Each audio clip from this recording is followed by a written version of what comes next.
రాష్ట్రాల్లో భానుడు ప్రతాపం చూపిస్తున్నాడు. ఉదయం 8 గంటలకే మధ్యాహ్నం ఎండను తలపిస్తూ ఆకాశం నుంచి నిప్పుల వర్షం కురుస్తోంది. మే నెల మొదటి వారంలోనే ఉష్ణోగ్రతలు 45 డిగ్రీల మార్కును దాటిపోతున్నాయి. గాలిలో తేమ శాతం తగ్గిపోయి వేడి గాలులు జనాన్ని ఉక్కిరిబిక్కిరి చేస్తున్నాయి. రోడ్ల మీద అడుగు పెట్టాలంటేనే భయపడే పరిస్థితి కనిపిస్తోంది. సాధారణంగా ఏప్రిల్ నెలాఖరులో ఉండే ఎండలు ఈసారి మార్చి నుండే మొదలయ్యాయి. దీనివల్ల భూగర్భ జలాలు అడుగంటి తాగడానికి నీళ్లు దొరకని పరిస్థితి ఏర్పడింది. గ్రామీణ ప్రాంతాల్లో చెరువులు, కుంటలు ఎండిపోయి మూగజీవాలు అల్లాడిపోతున్నాయి. పట్టణాల్లో కాంక్రీట్ భవనాల వల్ల వేడి మరింత పెరిగి రాత్రిపూట కూడా ఉక్కపోతతో జనం నిద్రలేని రాత్రులు గడుపుతున్నారు. ఈ ఎండల తీవ్రత కేవలం మనుషుల మీదే మాత్రమే కాకుండా ప్రకృతిపై కూడా పెను ప్రభావం చూపిస్తోంది. పంటలు ఎండిపోయి రైతులు దిక్కుతోచని స్థితిలో ఉన్నారు. కూరగాయల ధరలు ఆకాశాన్ని తాకుతున్నాయి. ఎండ తీవ్రత వల్ల బయట పనిచేసే కూలీలు, చిరు వ్యాపారులు తమ ఉపాధిని కోల్పోతున్నారు. మధ్యాహ్నం 1 గంట నుంచి 4 గంటల వరకు రోడ్లన్నీ నిర్మానుష్యంగా మారుతున్నాయి. కర్ఫ్యూ విధించినట్టుగా వీధులన్నీ బోసిపోయి కనిపిస్తున్నాయి. ఎండల వల్ల వచ్చే అనారోగ్య సమస్యలు హాస్పిటల్స్ ను నింపేస్తున్నాయి. వడదెబ్బ బారిన పడి జనం ప్రాణాలు కోల్పోతున్న వార్తలు ఆందోళన కలిగిస్తున్నాయి. ఈ పరిస్థితి ఇలాగే కొనసాగితే రాబోయే రోజుల్లో ఉష్ణోగ్రతలు 50 డిగ్రీలకు చేరుకున్నా ఆశ్చర్యపోవాల్సిన అవసరం లేదు. భానుడి వేడికి రోడ్లు సైతం నెర్రలు వారుతున్నాయి. మనిషి తన అవసరాల కోసం పచ్చదనాన్ని తుడిచిపెట్టేయడం వల్ల వచ్చే ప్రతిఫలం ఇది అంటున్నారు నిపుణులు. ప్రకృతి నిప్పుల కొలిమిగా మారింది. ఇప్పుడు ఆ సెగ నుంచి ఎక్కడికి వెళ్లాలో తెలియక లోకం అల్లాడిపోతోంది. ఆకాశం నుంచి కురుస్తున్న అగ్నిజ్వాలలు భూమిని దహిస్తున్నాయి. పక్షులు గాల్లోనే కుప్పకూలిపోతున్నాయి. జంతువులు నీడ కోసం వెతుక్కుంటున్నాయి. తాగునీటి ఎద్దడి వల్ల పల్లెలు ఖాళీ అయిపోతున్నాయి. పరిస్థితి అంతా గందరగోళంగా మారుతోంది. ప్రస్తుతం కనిపిస్తున్న ఈ విపరీతమైన ఎండలకు ప్రధాన కారణం సముద్ర ఉపరితల ఉష్ణోగ్రతల్లో వచ్చే మార్పులు. దీనినే శాస్త్రవేత్తలు ఎల్నినో ప్రభావం అంటున్నారు. పెసిఫిక్ మహాసముద్రంలోని నీరు వేడెక్కడం వల్ల వాతావరణంపై తీవ్ర ప్రభావం పడుతోంది. దీనివల్ల సాధారణంగా కురవాల్సిన వర్షాలు తగ్గిపోయి అకాల ఎండలు పెరిగిపోతున్నాయి. ఈ వేడిగాలులు సముద్ర మట్టాల నుంచి భూమి వైపు వీయటం వల్ల భూమి త్వరగా వేడెక్కుతోంది. ఎల్నినో ప్రభావం ఉన్నప్పుడు వర్షపాతం గణనీయంగా తగ్గుతుంది. ఇది కరువు పరిస్థితులకు దారితీస్తుంది. మరోవైపు లానినా అనే ప్రక్రియ దీనికి పూర్తి విరుద్ధంగా ఉంటుంది. లానినా టైంలో సముద్రపు నీరు చల్లబడి విపరీతమైన వర్షాలు, వరదలు వచ్చే అవకాశం ఉంటుంది. ఈ రెండు ప్రక్రియలు ప్రపంచవ్యాప్తంగా వాతావరణాన్ని శాసిస్తున్నాయి. గత కొంతకాలంగా ఎల్నినో ప్రభావం పెరగడం వల్ల ప్రపంచమంతటా రికార్డ్ స్థాయి ఉష్ణోగ్రతలు నమోదవుతున్నాయి. భారతదేశంలో కూడా దీని ప్రభావం స్పష్టంగా కనిపిస్తోంది. ఋతుపవనాల రాక ఆలస్యం కావటం, సరిగ్గా కురవకపోవటం దీని వల్లే జరుగుతుంది. ఎల్నినో అంటే స్పానిష్ భాషలో చిన్న బాబు అని అర్థం. కానీ బాబు చూపిస్తున్న ప్రతాపం మాత్రం ప్రపంచాన్నే వణికిస్తోంది. దీనివల్ల సముద్ర జీవరాశిపై కూడా ప్రభావం పడుతోంది. చేపల వేట తగ్గిపోయి మత్స్యకారులు ఉపాధి కోల్పోతున్నారు. సముద్రపు ప్రవాహాల్లో వచ్చే మార్పుల వల్ల తుఫానుల తీవ్రత కూడా మారుతోంది. వాతావరణం తన సమతుల్యతను కోల్పోవడం వల్ల వచ్చే ఈ మార్పులు ఒక పెద్ద హెచ్చరిక.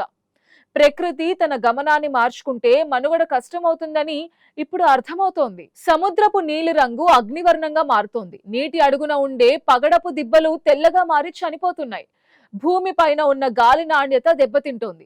శ్వాస తీసుకోవటం కూడా భారంగా మారుతోంది. వేడి గాలుల తీవ్రత వల్ల మెదడుపై కూడా ప్రభావం పడుతోంది. ఒక్కో ప్రాంతంలో ఒక్కో రకమైన వైపరీత్యం కనిపిస్తోంది. ఇదంతా ఎల్నినో సృష్టించిన విలయం. వాతావరణ మార్పుల వల్ల ఏర్పడే ఈ విపరీత పరిస్థితులు కేవలం ఎండలతోనే ఆగిపోవు. ఒక ప్రాంతంలో ఎండలు మండిపోతుంటే మరో ప్రాంతంలో అకాల వర్షాలు ముంచెత్తుతున్నాయి. ఎల్నినో, లానినా అనేవి ఒకే నాణానికి రెండు పార్శ్యాల లాంటివి. ఈ మార్పుల వల్ల ప్రపంచ ఆర్థిక వ్యవస్థపై కూడా పెను ప్రభావం పడుతోంది. వ్యవసాయంపై ఆధారపడిన దేశాల్లో పంటలు పండకపోవడం వల్ల ధరలు పెరుగుతున్నాయి. ఆహార భద్రతకు ముప్పు ఏర్పడుతోంది. అడవుల్లో కార్చిచ్చులు రగిలి అపారమైన జీవ వైవిధ్యం నశిస్తోంది. నీటి వనరులు ఎండిపోవడం వల్ల తాగునీటి కోసం యుద్ధాలు జరిగే పరిస్థితి కనిపిస్తోంది. పారిశ్రామికీకరణ వల్ల పెరుగుతున్న కాలుష్యం ఈ ఎల్నినో ప్రభావాన్ని మరింత తీవ్రం చేస్తోంది. గాలిలో కార్బన్ పరిమాణం పెరగటం వల్ల సూర్యరశ్మి భూమిని నేరుగా తాకుతోంది. దీనివల్ల మంచు పర్వతాలు కరిగి సముద్ర మట్టాలు పెరుగుతున్నాయి. తీర ప్రాంత నగరాలు మునిగిపోయే ప్రమాదం ఉందని శాస్త్రవేత్తలు హెచ్చరిస్తున్నారు. చేసిన పొరపాట్ల వల్ల ప్రకృతి మాత తన సహనాన్ని కోల్పోతోంది. లానినా వల్ల వచ్చే వర్షాలు ఒక్కోసారి ఊళ్లను తుడిచిపెట్టేస్తున్నాయి. ఈ అనిశ్చిత వాతావరణం వల్ల సామాన్యుడు తీవ్ర ఇబ్బందులు పడుతున్నాడు. భవిష్యత్తు తరాలకు ఎలాంటి భూమి మిగులుతుందో అనే ప్రశ్న తలెత్తుతోంది. పచ్చదనం తగ్గిపోవటం, కాలుష్యం పెరగటం ద్వారా ఈ తీవ్రత మరింతగా పెరుగుతోంది. ఎల్నినో ఎప్పుడు మొదలవుతుంది, లానినా ఎప్పుడు వస్తుంది అనేది ఇప్పుడిప్పుడే అంచనా వేయటం కష్టమవుతోంది. వాతావరణ శాఖ ఇచ్చే హెచ్చరికలు కూడా కొన్నిసార్లు తలకిందులవుతున్నాయి. అంతరిక్షం నుంచి పర్యవేక్షిస్తున్న ప్రకృతి గమనాన్ని అడ్డుకోవటం మనిషి తరం కాదని స్పష్టమవుతోంది. భూమి తనపై ఉన్న భారాన్ని మోయలేక అల్లాడిపోతోంది. అగ్నిపర్వతాలు బద్దలైనట్టుగా ఎండలు కాయడం వెనుక ఉన్న మర్మం అంతుచిక్కడం లేదు. గ్లోబల్ వార్మింగ్ అనేది ఇప్పుడు ఒక అదృశ్య యుద్ధంలా మారింది. ఈ యుద్ధంలో ప్రకృతి గెలుస్తోంది, మనిషి ఓడిపోతున్నాడు. వాతావరణంలో చోటు చేసుకుంటున్న ఈ విపరీత మార్పులు జీవన శైలిని పూర్తిగా మార్చేస్తున్నాయి. ఎల్నినో సెగతో భూమి వేడెక్కుతుంటే, లానినా వరదలతో లోకం తడిసి ముద్దవుతోంది. ఈ రెండు తీవ్రతల మధ్య సామాన్యుడు చిక్కుకుపోయాడు.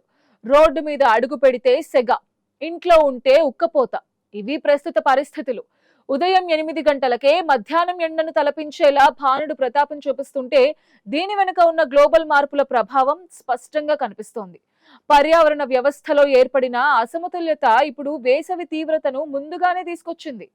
శరీర ఉష్ణోగ్రతలు ఒక్కసారిగా పెరిగిపోవటం వల్ల వడదెబ్బ కేసెస్ హాస్పిటల్స్ లో పెరుగుతున్నాయి. ద్రవ పదార్థాలు తీసుకోవటం, శరీరాన్ని చల్లగా ఉంచుకోవడం వంటివి వ్యక్తిగత జాగ్రత్తలే అయినప్పటికీ ప్రకృతి గమనం మాత్రం నియంత్రణలో లేదు. ఎండలు కేవలం ఒక కాలం మార్పు మాత్రమే కాదు, ఇవి భూమి యొక్క ప్రస్తుత ఆరోగ్య స్థితికి సంకేతాలు. మండుతున్న ఎండల వల్ల కలిగే పర్యావరణ నష్టాన్ని పూడ్చుకోవడానికి దశాబ్దాల కాలం పడుతుంది. ఈ వేసవి కాలం గడిచిపోయే వరకు భానుడి ప్రతాపాన్ని ఎదుర్కోక తప్పని స్థితి నెలకొంది. అగ్నిగుండంలా మారుతున్న వాతావరణం వల్ల పశుపక్షాదులు సైతం అల్లాడిపోతున్నాయి. అడవుల్లో నీటి వనరులు ఎండిపోవటంతో వన్యప్రాణులు జనావాసాల వైపు వస్తున్నాయి. ప్రకృతి ఒడిలో దొరకాల్సిన చల్లదనం ఇప్పుడు కాంక్రీట్ జంగల్స్ మధ్య కనుమరుగైపోయింది. వర్షపు చినుకు పడితే తప్ప ఈ వేడి తగ్గే అవకాశం కనిపించడం లేదు. ఆకాశం వైపు చూస్తూ మేఘాల కోసం ఎదురు చూడడం మినహా మరేమీ చేయలేని నిస్సహాయత కనిపిస్తోంది. భానుడి భగభగలు తగ్గి చల్లని గాలులు వీచే రోజు కోసం నిరీక్షణ కొనసాగుతోంది. గతంలో ఎన్నడూ లేని విధంగా ఏప్రిల్లోనే రికార్డు స్థాయి ఉష్ణోగ్రతలు నమోదు కావటం ఆందోళన కలిగిస్తోంది.